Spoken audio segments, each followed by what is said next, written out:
PMC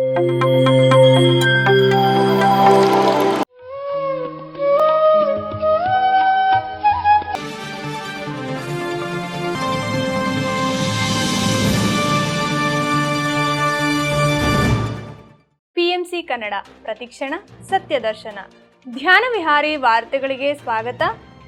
ಇಂದಿನ ಮುಖ್ಯಾಂಶಗಳು. ಮೇ 30ರಂದು ದಾವಣಗೆರೆಯಲ್ಲಿ ನಡೆದ ಧ್ಯಾನ ಮತ್ತು ಸತ್ಸಂಗ. ಮೇ 2ರಂದು ಬೆಳಗಾವಿ ಜಿಲ್ಲೆಯಲ್ಲಿ ನಡೆದ ಪ್ರಾಥಮಿಕ ಧ್ಯಾನ ಪರಿಚಯ ಕಾರ್ಯಕ್ರಮ. ರಾಮನಗರ ಜಿಲ್ಲೆಯ ಮಾಗಡಿಯಲ್ಲಿ ಪತ್ರಿಜಿ ಪಿರಮಿಡ್ ಧ್ಯಾನ ಮಂದಿರದ ಪ್ರಾರಂಭೋತ್ಸವ.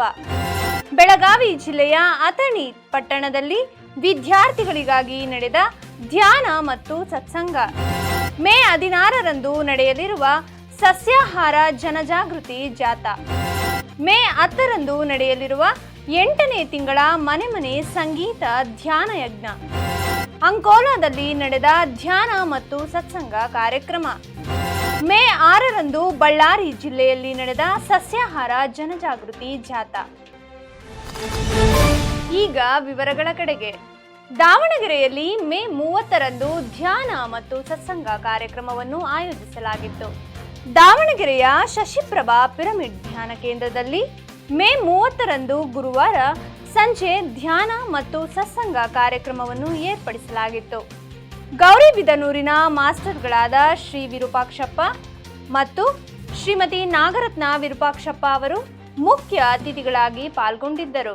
ವಿರೂಪಾಕ್ಷಪ್ಪ ಅವರು ಶ್ವಾಸದ ಮಹತ್ವ ಮತ್ತು ಆನಾಪಾನಸತಿ ಧ್ಯಾನದಲ್ಲಿ ಶ್ವಾಸವನ್ನೇ ಏಕೆ ನಾವು ಗಮನಿಸಬೇಕು ಎಂದು ಮಾಹಿತಿಯನ್ನು ನೀಡಿ ಶ್ವಾಸದ ಮಹತ್ವವನ್ನು ತಿಳಿಸಿಕೊಟ್ಟರು.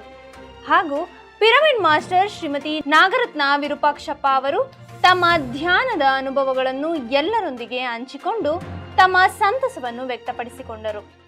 ಶಶಿಪ್ರಭಾ ಪಿರಮಿಡ್ ಧ್ಯಾನ ಕೇಂದ್ರದ ಸಂಸ್ಥಾಪಕರು ಹಾಗೂ ಕಾರ್ಯಕ್ರಮ ಆಯೋಜಕರಾದ ಶ್ರೀಯುತ ಮಾರುತಿರಾಮ್ ಅವರಿಗೆ ಮತ್ತು ಭಾಗವಹಿಸಿದ ಎಲ್ಲ ಪಿರಮಿಡ್ ಮಾಸ್ಟರ್ಗಳಿಗೆ ಧನ್ಯವಾದಗಳನ್ನು ತಿಳಿಸಲಾಯಿತು. ಬೆಳಗಾವಿ ಜಿಲ್ಲೆ ಅಥಣಿ ತಾಲೂಕಿನಲ್ಲಿ ಆನಾಪಾನಸತಿ ಧ್ಯಾನದ ಪ್ರಾಥಮಿಕ ಮಾಹಿತಿಯನ್ನು ನೀಡಲಾಯಿತು. ಬೆಳಗಾವಿ ಜಿಲ್ಲೆಯ ಅಥಣಿ ತಾಲೂಕಿನ ಶಂಕರಹಟ್ಟಿಯ ಶ್ರೀ ಮಲ್ಲಿಕಾರ್ಜುನ ಪಿರಮಿಡ್ ಆಧ್ಯಾತ್ಮಿಕ ಧ್ಯಾನ ಮಂದಿರದಲ್ಲಿ ಮೇ 2ರಂದು ಭಾನುವಾರ ಧ್ಯಾನ ಹಾಗೂ ಸತ್ಸಂಗ ಕಾರ್ಯಕ್ರಮವನ್ನು ಪಿರಮಿಡ್ ಮಾಸ್ಟರ್ ರಂಗಣ್ಣ ಅವರು ನಡೆಸಿಕೊಟ್ಟರು. ಆನಾಪಾನಸತಿ ಧ್ಯಾನದ ಪ್ರಾಥಮಿಕ ಮಾಹಿತಿಗಳು, ಪಿರಮಿಡ್ ಶಕ್ತಿ ಹಾಗೂ ಸಸ್ಯಾಹಾರದ ಮಹತ್ವ ಇವುಗಳನ್ನು ಹೊನಾವಾಡ ಮತ್ತು ತಿಕೋಟಾದಿಂದ ಬಂದ ಧ್ಯಾನಾರ್ಥಿಗಳಿಗೆ ತಿಳಿಸಲಾಯಿತು. ಧ್ಯಾನ ಮತ್ತು ಸತ್ಸಂಗವನ್ನು ಪಿರಮಿಡ್ ಮಾಸ್ಟರ್ ರಂಗಣ್ಣ ಅವರು ತಮ್ಮ ಧ್ಯಾನ ಕೇಂದ್ರದಲ್ಲಿ ನಿರಂತರವಾಗಿ ನಡೆಸಿಕೊಂಡು ಬರುತ್ತಿದ್ದಾರೆ. ಅಲ್ಲದೆ ಪ್ರತಿ ತಿಂಗಳ ಹುಣ್ಣಿಮೆ ದಿನದಂದು ವಿಶೇಷವಾಗಿ ಹುಣ್ಣಿಮೆ ಧ್ಯಾನವನ್ನು ಏರ್ಪಡಿಸುತ್ತಿದ್ದಾರೆ. ಸುತ್ತಮುತ್ತಲಿನ ಗ್ರಾಮದ ಎಲ್ಲ ಧ್ಯಾನಾರ್ಥಿಗಳು ಈ ಕೇಂದ್ರದ ಧ್ಯಾನ ಕಾರ್ಯಕ್ರಮಗಳಲ್ಲಿ ಸಕ್ರಿಯವಾಗಿ ಭಾಗವಹಿಸಬೇಕೆಂದು ಮನವಿ ಮಾಡಲಾಗಿದೆ. ಮೇ 3ರಂದು ಸೋಮವಾರ ರಾಮನಗರ ಜಿಲ್ಲೆಯ ಮಾಗಡಿಯಲ್ಲಿ ಪತ್ರಿಜಿ ಪಿರಮಿಡ್ ಧ್ಯಾನ ಮಂದಿರ ಪ್ರಾರಂಭೋತ್ಸವ ಕಾರ್ಯಕ್ರಮವನ್ನು ನಡೆಸಿಕೊಡಲಾಯಿತು. ಬ್ರಹ್ಮಶ್ರೀ ಪಿತಾಮಹ ಡಾಕ್ಟರ್ ಸುಭಾಷ್ ಪತ್ರಿಜಿಯವರ ದಿವ್ಯ ಆಶೀರ್ವಾದದೊಂದಿಗೆ ಪತ್ರಿಜಿ ಪಿರಮಿಡ್ ಧ್ಯಾನ ಮಂದಿರದ ಪ್ರಾರಂಭೋತ್ಸವ ಕಾರ್ಯಕ್ರಮವು ಮೇ 3ರ ಸೋಮವಾರದಂದು ನಡೆಯಿತು. ಶ್ರೀಮತಿ ಮಹಿಮಾ ಪ್ರಸಾದ್ ಅವರ ಹಳೆಯ ಮನೆಯನ್ನು ಈಗ ಧ್ಯಾನ ಮಂದಿರವಾಗಿ ಪರಿವರ್ತಿಸಲಾಗಿದೆ. ಮಾಗಡಿ ಪಿರಮಿಡ್ ಟ್ರಸ್ಟ್ ವತಿಯಿಂದ ಮತ್ತು ಪಿರಮಿಡ್ ಮಾಸ್ಟರ್ಗಳ ಸಹಕಾರದಿಂದ ಆ ಮನೆಯನ್ನು ಪುನರ್ ನಿರ್ಮಾಣ ಮಾಡಲಾಗಿದೆ.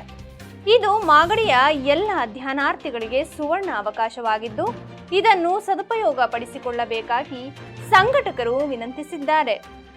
ಪ್ರತಿ ಸೋಮವಾರದಿಂದ ಶನಿವಾರದವರೆಗೆ ಸಂಜೆ 4ರಿಂದ 5ರವರೆಗೆ ಧ್ಯಾನ ಸಾಧನೆಗಾಗಿ ಅವಕಾಶವಿರುತ್ತದೆ ಎಂದು ತಿಳಿಸಲಾಗಿದೆ. ಹೆಚ್ಚಿನ ಮಾಹಿತಿಗಾಗಿ ಈ ದೂರವಾಣಿ ಸಂಖ್ಯೆಗೆ ಸಂಪರ್ಕಿಸಿ.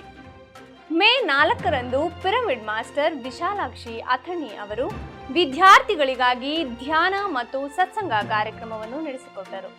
ಬೆಳಗಾವಿ ಜಿಲ್ಲೆಯ ಅಥಣಿ ಪಟ್ಟಣದಲ್ಲಿ ಮೇ 4ರಂದು ಮಂಗಳವಾರ ಅಥಣಿ ಪಟ್ಟಣದ ಶಂಕರನಗರದ ಆಂಜನೇಯ ಸ್ವಾಮಿ ದೇವಸ್ಥಾನದಲ್ಲಿ ಈ ಧ್ಯಾನ ತರಗತಿಯು ನಡೆಸಿದರು. ಈ ತರಗತಿಯಲ್ಲಿ ಧ್ಯಾನವು ವಿದ್ಯಾರ್ಥಿಗಳ ಜೀವನಕ್ಕೆ ಎಷ್ಟು ಅಗತ್ಯ ಎಂಬುದನ್ನು ತಿಳಿಸಲಾಯಿತು ಹಾಗೂ ಪಿರಮಿಡ್ ಶಕ್ತಿಯ ಕುರಿತಾಗಿ ಮಾಹಿತಿ ನೀಡಲಾಯಿತು. ಅಥಣಿಯ ಶ್ರೀಕೃಷ್ಣ ಪರಮಧ್ಯಾನ ಮಂದಿರದ ಸಂಚಾಲಕರಾದ ಮಾಸ್ಟರ್ ರಾಮಪ್ಪನವರು ಸಸ್ಯಾಹಾರದ ಬಗ್ಗೆ ಯುವಕರಿಗೆ ವಿಶೇಷ ಮಾಹಿತಿ ನೀಡಿದರು. ಶಿವಾನಂದ ಹಾಗೂ ಏಕಾನಂದ ಅವರು ಧ್ಯಾನ ತರಗತಿ ಕಾರ್ಯಕ್ರಮವನ್ನು ಆಯೋಜಿಸಿದ್ದರು. ಹಾಗೆಯೇ ಪ್ರತಿ ಭಾನುವಾರದಂದು ಈ ದೇವಾಲಯದಲ್ಲಿ ಧ್ಯಾನ ತರಗತಿ ನಡೆಸುತ್ತೇವೆ ಎಂದು ಎಲ್ಲ ವಿದ್ಯಾರ್ಥಿಗಳು ತಮ್ಮ ಸಂತಸವನ್ನು ತಿಳಿಸಿದ್ದಾರೆ. ಸಸ್ಯಾಹಾರ ಜನಜಾಗೃತಿ ಜಾಥಾ ಕಾರ್ಯಕ್ರಮ ಮೇ 16ರಂದು ರಾಮನಗರ ಜಿಲ್ಲೆ ಮಾಗಡಿಯಲ್ಲಿ ನಡೆಯಲಿದೆ. ಬ್ರಹ್ಮಶ್ರೀ ಪಿತಾಮಹ ಡಾಕ್ಟರ್ ಸುಭಾಷ್ ಪತ್ರಿಜಿಯವರ ದಿವ್ಯ ಸತ್ಸಂಕಲ್ಪ ಶಕ್ತಿಯೊಂದಿಗೆ ರಾಮನಗರ ಪಿರಮಿಡ್ ಧ್ಯಾನ ಕೇಂದ್ರದ ವತಿಯಿಂದ PSSM ಮಾಗಡಿ ಮತ್ತು ಪತ್ರಿಜಿ ವೆಜಿಟೇರಿಯನ್ ಮೂವ್ಮೆಂಟ್ ಕರ್ನಾಟಕ ಹಾಗೂ ಎಲ್ಲ ಧ್ಯಾನ ಬಂಧುಗಳ ಸಹಕಾರದೊಂದಿಗೆ ಬೃಹತ್ ಸಸ್ಯಾಹಾರ ಜನಜಾಗೃತಿ ಜಾಥಾ ಕಾರ್ಯಕ್ರಮವನ್ನು ಮೇ 16ರಂದು ಭಾನುವಾರ ಬೆಳಗ್ಗೆ 9:30ರಿಂದ ಮಧ್ಯಾಹ್ನ 3 ಗಂಟೆಯವರೆಗೆ ಆಯೋಜಿಸಲಾಗಿದೆ. ಮಾಗಡಿ ಟೌನ್ ಹೊಸಪೇಟೆ ಸರ್ಕಲ್ನಿಂದ ಈ ಜಾಥಾ ಪ್ರಾರಂಭವಾಗಿ ಮಾಗಡಿಯ ಸೋಮೇಶ್ವರ ದೇವಸ್ಥಾನದಲ್ಲಿ ಮುಕ್ತಾಯಗೊಳ್ಳಲಿದೆ. ಅಹಿಂಸಾ ಪರಮೋ ಧರ್ಮ ಎಂಬ ಸಂದೇಶವನ್ನು ಸಾರುತ್ತಾ ಪತ್ರಿಜಿಯವರ ಕನಸಾದ ಧ್ಯಾನ ಜಗತ್, ಪಿರಮಿಡ್ ಜಗತ್ ಮತ್ತು ಸಸ್ಯಾಹಾರ ಜಗತ್ ನಿರ್ಮಾಣಕ್ಕೆ ಎಲ್ಲರೂ ಕೈಜೋಡಿಸುವಂತೆ ವಿನಂತಿಸಲಾಗಿದೆ. ಅಲ್ಲದೆ ಈ ಜಾಥಾದಲ್ಲಿ ಎಲ್ಲರೂ ಸಕ್ರಿಯವಾಗಿ ಭಾಗವಹಿಸಿ ಕಾರ್ಯಕ್ರಮವನ್ನು ಯಶಸ್ವಿಗೊಳಿಸಲು ಕೋರಿದೆ. ಹೆಚ್ಚಿನ ಮಾಹಿತಿಗಾಗಿ ಈ ದೂರವಾಣಿ ಸಂಖ್ಯೆಗಳಿಗೆ ಸಂಪರ್ಕಿಸಿ. 8ನೇ ತಿಂಗಳ ಮನೆ ಮನೆ ಸಂಗೀತ ಧ್ಯಾನ ಯಜ್ಞ ಕಾರ್ಯಕ್ರಮ ಮೇ 10ರಂದು ನಡೆಯಲಿದೆ. ಬ್ರಹ್ಮಶ್ರೀ ಪಿತಾಮಹ ಡಾಕ್ಟರ್ ಸುಭಾಷ್ ಪತ್ರಿಜಿಯವರ ದಿವ್ಯ ಆಶೀರ್ವಾದದೊಂದಿಗೆ ಬೆಂಗಳೂರಿನ ಜಯನಗರದಲ್ಲಿ ಮೇ 10ರಂದು 8ನೇ ತಿಂಗಳ ಕಾರ್ಯಕ್ರಮವನ್ನಾಗಿ ಈ ಸಂಗೀತ ಧ್ಯಾನ ಯಜ್ಞ ಕಾರ್ಯಕ್ರಮವನ್ನು ಏರ್ಪಡಿಸಲಾಗಿದೆ. ಪ್ರತಿ ತಿಂಗಳು ನಡೆಯುವ ಈ ಕಾರ್ಯಕ್ರಮವನ್ನು ಪಿರಮಿಡ್ ಮಾಸ್ಟರ್ ಶ್ರೀಮತಿ ಮೀನಾ ಸುಧೀರ್ ಅವರು ಆಯೋಜಿಸುತ್ತಿದ್ದಾರೆ. ಈ ಕಾರ್ಯಕ್ರಮದಲ್ಲಿ ಮುಖ್ಯ ಅತಿಥಿಗಳಾಗಿ ಬ್ರಹ್ಮಶ್ರೀ ಡಾಕ್ಟರ್ ಬಿ ಶಿವರಾಮಪ್ಪನವರು ಆಗಮಿಸಲಿದ್ದಾರೆ. ಆನ್ಲೈನ್ ಮೂಲಕ ನಡೆಯುವ ಧ್ಯಾನ ತರಗತಿಗಳ ಬದಲು ಪಿರಮಿಡ್ ಮಾಸ್ಟರ್ಗಳು ಮತ್ತು ಧ್ಯಾನಾರ್ಥಿಗಳೊಂದಿಗೆ ಮುಖಾಮುಖಿ ಪಾಲ್ಗೊಳ್ಳುವುದು ಒಂದು ಉತ್ತಮ ಅನುಭವವೆಂದು ಶ್ರೀಮತಿ ಮೀನಾ ಸುಧೀರ್ ಅವರು ತಮ್ಮ ಹರ್ಷವನ್ನು ವ್ಯಕ್ತಪಡಿಸಿದ್ದಾರೆ. ಹಾಗಾಗಿ ಈ ಪ್ರತಿ ತಿಂಗಳ ಮನೆ ಮನೆ ಸಂಗೀತ ಧ್ಯಾನ ಯಜ್ಞದಲ್ಲಿ ಎಲ್ಲ ಧ್ಯಾನ ಬಂಧುಗಳು ಪಾಲ್ಗೊಳ್ಳಬೇಕೆಂದು ಮನವಿ ಮಾಡಲಾಗಿದೆ. ಹೆಚ್ಚಿನ ಮಾಹಿತಿಗಾಗಿ ಸಂಪರ್ಕಿಸಿ. ಜೂನ್ 7ರಂದು ಶುಕ್ರವಾರ ಅಂಕೋಲಾದಲ್ಲಿ ಧ್ಯಾನ ಮತ್ತು ಸತ್ಸಂಗ ಕಾರ್ಯಕ್ರಮ ಅತ್ಯಂತ ಯಶಸ್ವಿಯಾಗಿ ನಡೆಯಿತು. ಕಲಾ ಭಾರತಿ ಟ್ರಸ್ಟ್ ಅಂಕೋಲಾ ಇದರ ಆಶ್ರಯದಲ್ಲಿ ಶುಕ್ರವಾರ ಸಂಜೆ 5 ಗಂಟೆಯಿಂದ ಧ್ಯಾನ ಸಮೃದ್ಧಿ ಎಂಬ ಕಾರ್ಯಕ್ರಮವನ್ನು ಹಮ್ಮಿಕೊಳ್ಳಲಾಗಿತ್ತು. ಸಪ್ನಾ ಹೋಟೆಲ್ನ ಸಭಾಭವನದಲ್ಲಿ ನಡೆದ ಈ ಕಾರ್ಯಕ್ರಮವನ್ನು ಬ್ರಹ್ಮಶ್ರೀ ಪ್ರೇಮ್ನಾಥ್ ಅವರು ಉದ್ಘಾಟಿಸಿದರು. ಮುಖ್ಯ ಅತಿಥಿಗಳಾಗಿ ದಾವಣಗೆರೆಯ ಪಿರಮಿಡ್ ಮಾಸ್ಟರ್ ಮಾರುತಿ ರಾಮ್ ಅವರು ಪಾಲ್ಗೊಂಡಿದ್ದರು. ಈ ಕಾರ್ಯಕ್ರಮಕ್ಕೆ ಎಲ್ಲ ಧ್ಯಾನಾಸಕ್ತರಿಗೆ ಉಚಿತವಾಗಿ ಪ್ರವೇಶವಿತ್ತು. ಇದರ ಸದುಪಯೋಗವನ್ನು ಪಡೆದುಕೊಂಡ ಎಲ್ಲ ಧ್ಯಾನ ಮಿತ್ರರಿಗೆ ಕಲಾ ಭಾರತಿ ಟ್ರಸ್ಟ್ ಅಂಕೋಲಾ ಇದರ ವತಿಯಿಂದ ಧನ್ಯವಾದಗಳನ್ನು ತಿಳಿಸಲಾಗಿದೆ. ಬಳ್ಳಾರಿ ಜಿಲ್ಲೆ ಗುಳ್ಳೆಂ ಗ್ರಾಮದಲ್ಲಿ ಪಿರಮಿಡ್ ಮಾಸ್ಟರ್ಗಳ ಸಹಕಾರದೊಂದಿಗೆ ಸಸ್ಯಾಹಾರ ಜಾಥಾ ಕಾರ್ಯಕ್ರಮ ನಡೆಯಿತು.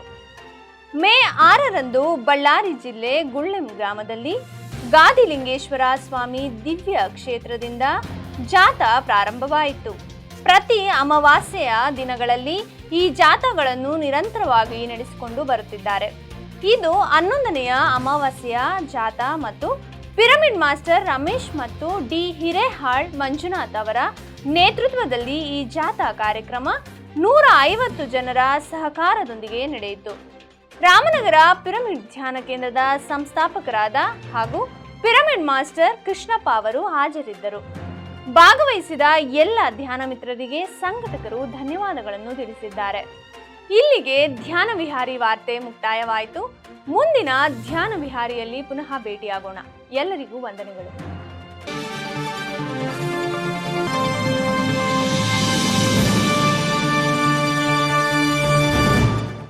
PMC ಕನ್ನಡ ಚಾನೆಲ್ ಅನ್ನು ಲೈಕ್ ಮಾಡಿ, ಶೇರ್ ಮಾಡಿ, ಸಬ್ಸ್ಕ್ರೈಬ್ ಮಾಡಿ ಮತ್ತು ಮಾಡಿಸಿ. ಎಲ್ಲರಿಗೂ ಧನ್ಯವಾದಗಳು.